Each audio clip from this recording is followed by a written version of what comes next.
O Senhor esteja convosco. Ele está no meio de nós. Proclamação do Evangelho de nosso Senhor Jesus Cristo, narrado por São Marcos. Glória a vós, Senhor. Naquele tempo, Jesus saiu da sinagoga e foi com Tiago e João para a casa de Simão e André.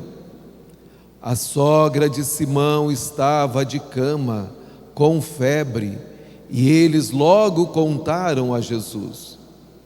E ele se aproximou, segurou sua mão e ajudou-a a levantar-se. Então a febre desapareceu e ela começou a servi-los. À tarde, depois do pôr do sol, levaram a Jesus todos os doentes e os possuídos pelo demônio. A cidade inteira se reuniu em frente da casa.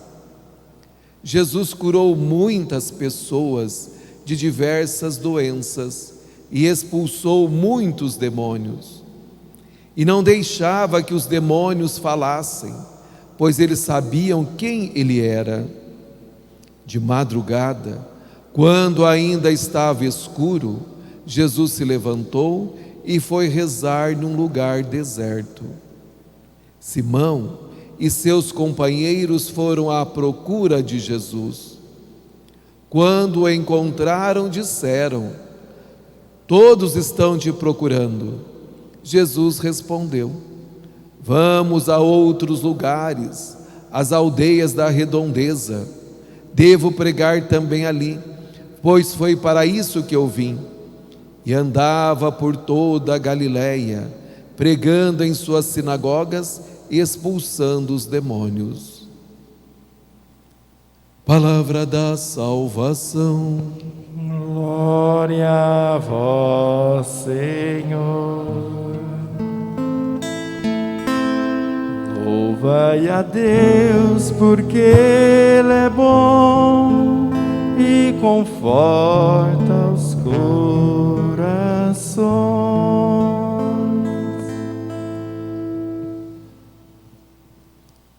Meus queridos irmãos e irmãs, está chegando o tempo quaresmal, onde nós somos chamados a nos preparar para celebrarmos dignamente a Páscoa de nosso Senhor Jesus Cristo. E tudo começa na quarta-feira de cinzas, dia de jejum e de penitência, bem como também de abstinência da carne. E nós, meus queridos irmãos e irmãs, ouvimos que Jesus, nesse dia de hoje, tem uma atividade muito intensa. Ele estava na sinagoga de manhã, um sábado, ali ele pregava. Aqueles que ali se encontravam viram que ele tinha uma autoridade diferente dos mestres da lei. Lá ele expulsou o demônio, dizendo: "Cala-te e sai dele." Depois Jesus, saindo da sinagoga, vai para a casa de Simão e André e contam para Jesus. Contar para Jesus é uma oração de intercessão.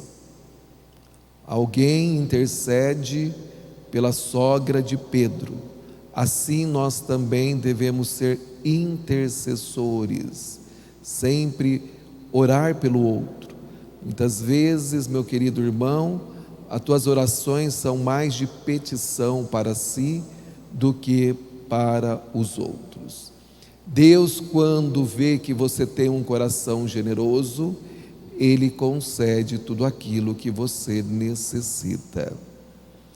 E aí Jesus, depois, à tarde, já à noitinha, Ele também realiza muitas curas, expulsa muitos demônios. E depois de madrugada, Ele se abastece com a oração de agradecimento. Jesus nos ensina que é importante na nossa vida a oração de agradecimento ou de louvor. Essa oração é fundamental para a nossa vida, mas é preciso também nós nos retirarmos, nos afastarmos e ir para o deserto. Esse deserto é você que vai procurar. Deserto é local de silêncio, de solidão pessoal, para dizer assim, humana, mas não é a solidão espiritual, de solidão, distante de todas as coisas que podem me afastar do meu Senhor. Porque no deserto, ali não tem banquetes, não tem festas, ali não tem barulho, ali só deve ter na sua vida o calor do Espírito Santo, e você ser refrigerado nesta fonte salvadora que é nosso Senhor Jesus Cristo. Por isso é necessário diariamente você fazer o seu deserto espiritual. E muitas vezes, amado irmão, amada irmã, você não busca. E nós precisamos aprender com Jesus. Nós somos cristãos, discípulos de Jesus, e você quer ser um vencedor. E para ser um vencedor precisa acordar cedo, ter momentos longos de meditação da palavra.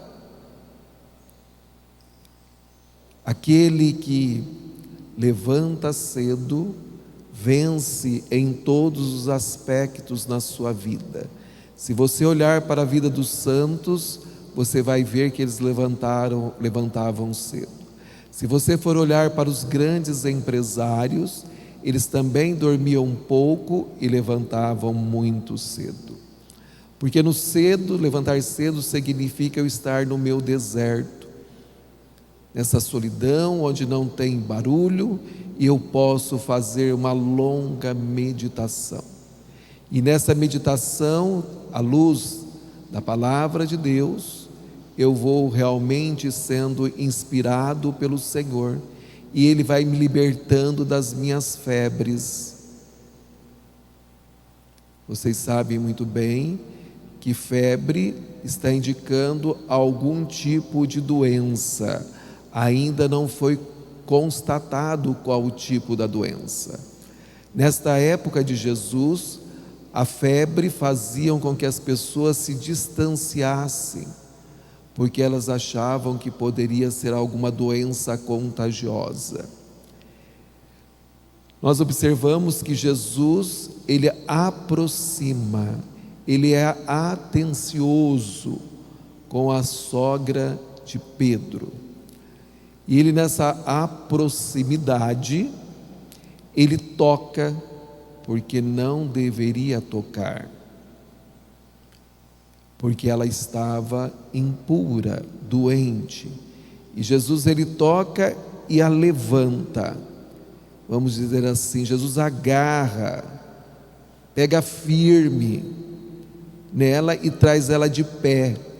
É Ele que levanta, é Ele que dá força, é Ele que dá coragem. E Ele põe ela de pé.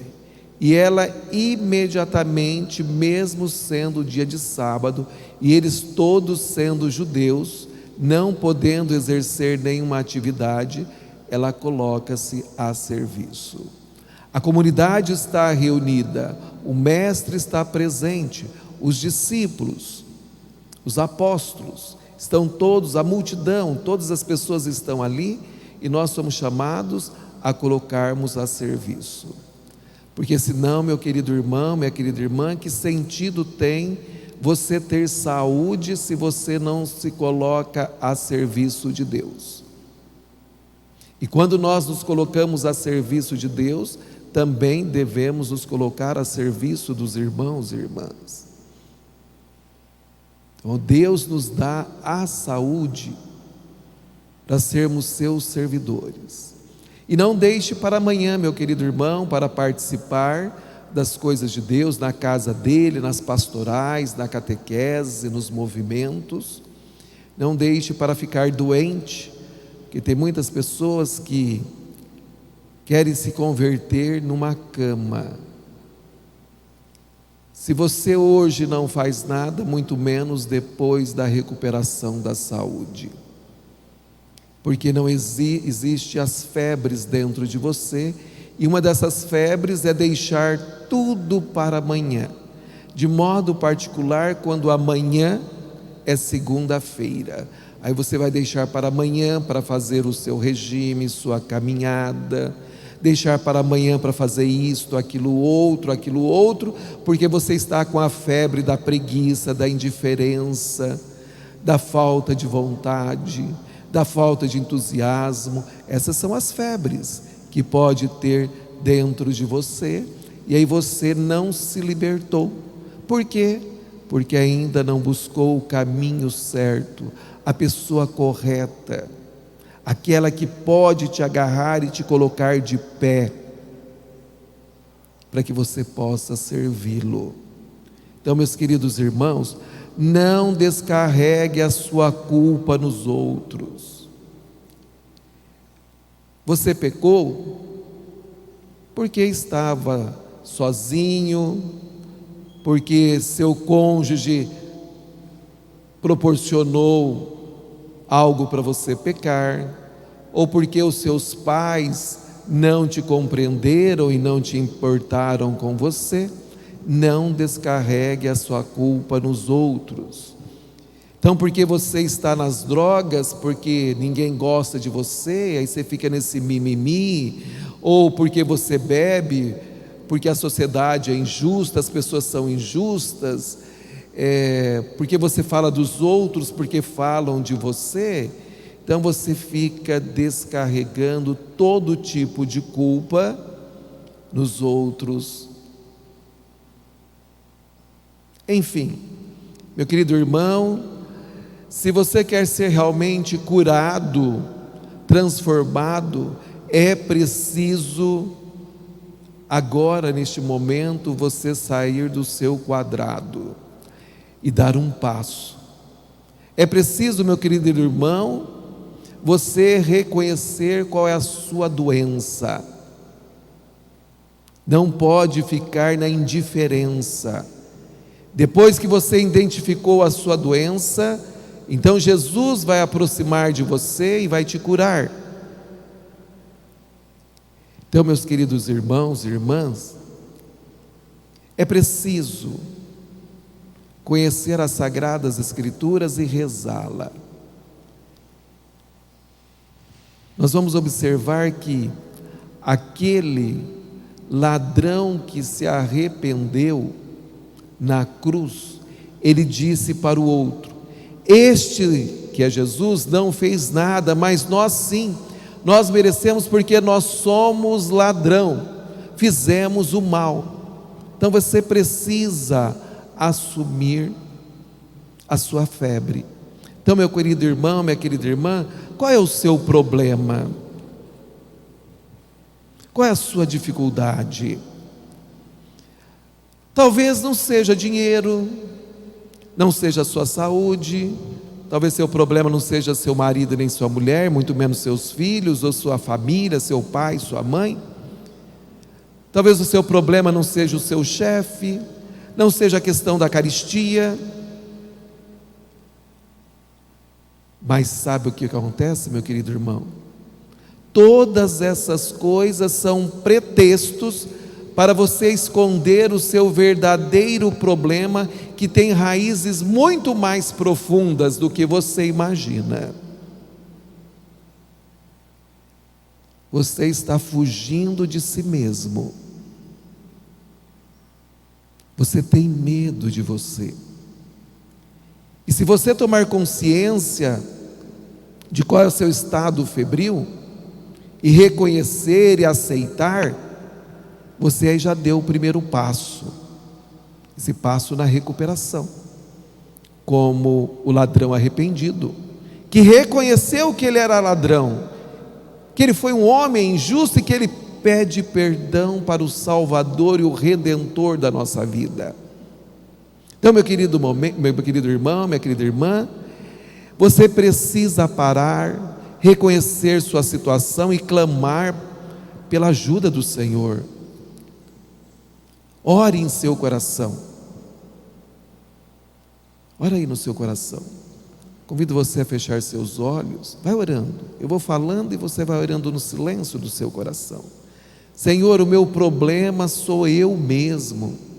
O meu temperamento, o meu caráter. Senhor, não tenho paciência. Estouro por qualquer coisa.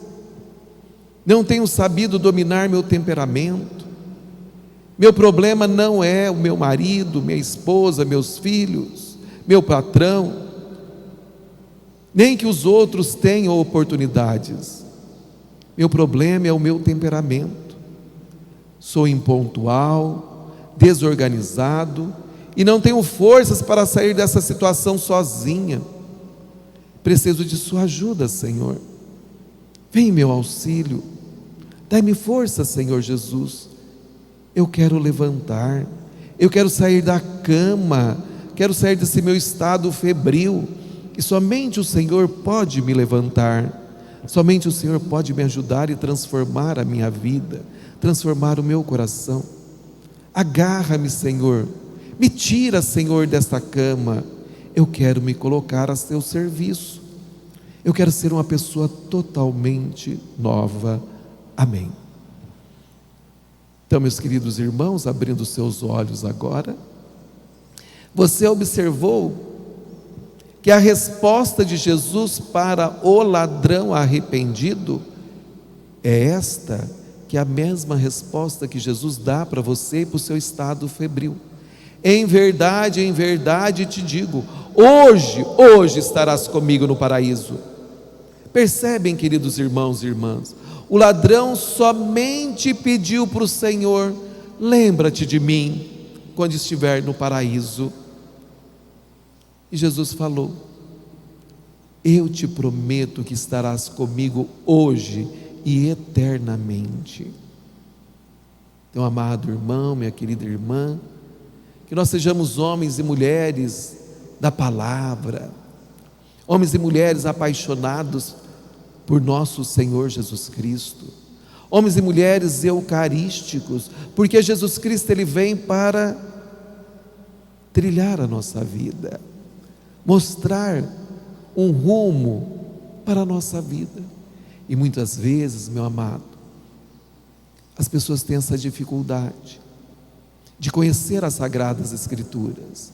Nós ouvimos na primeira leitura do livro de Jó, e que Jó é um homem que crê firmemente em Deus, que ele é atingido no corpo e na alma por muitos sofrimentos.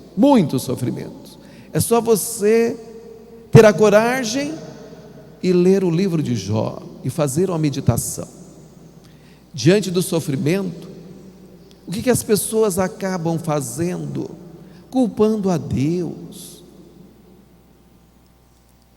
Elas se escondem, elas não vê que diante do sofrimento é uma oportunidade de se recuperar e de se encontrar com o Senhor.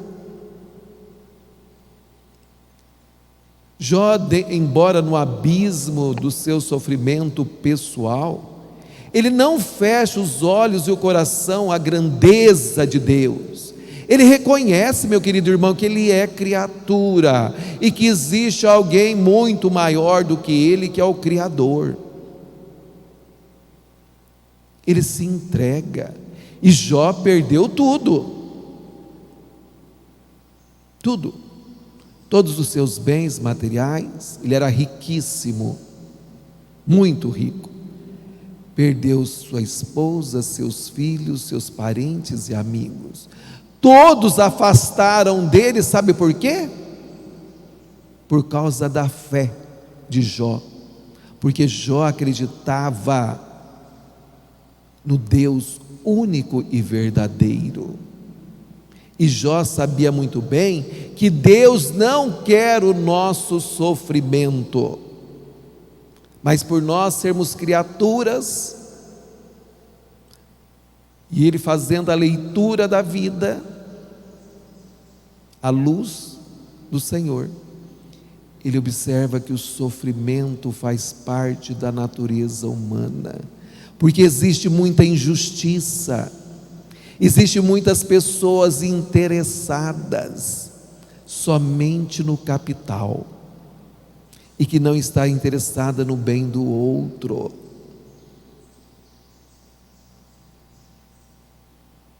Então, meu querido, não culpe a Deus pelas situações da vida que você vive. Ele fez você para você ser vencedor. Se você encheu sua cabeça e seu coração com coisas que não são boas, que te causou traumas, que te causaram dores, que te causaram sofrimentos, seja qual for o sofrimento, seja físico, mental, espiritual, financeiro, seja judicial, qualquer situação familiar, social, no seu trabalho, lembre que foi você que entrou nessa enroscada, não foi Deus que te colocou. Lembre que foi você que esqueceu de consultar o seu Senhor. Você acreditou mais em você do que no seu Senhor. Jó não. Jó, diante do abismo do seu sofrimento pessoal, ele não fechou os olhos e o coração à grandeza e o amor de Deus. Então que você também não feche esses olhinhos. O Evangelho de hoje nos revela Jesus atencioso, próximo, amoroso, preocupado com os doentes, os aflitos. É Jesus que se preocupa, é Ele que curou todos que lá foram. A palavra diz que tinha uma multidão, Ele curou todos e expulsou os demônios, quer dizer, Ele deu uma vida nova para este povo, esse povo que vivia na escuridão, nos vícios, e que foi lá porque sabia que Ele poderia dar um sentido novo para as suas vidas. Jesus que não rejeita ninguém que se aproxima dEle, Ele se compadece de todos que necessitam de saúde, seja do corpo ou da alma, porque Jesus é Deus, Ele é vivo e presente, e que compreende profundamente a cada um de nós. Ele olha nos teus olhos.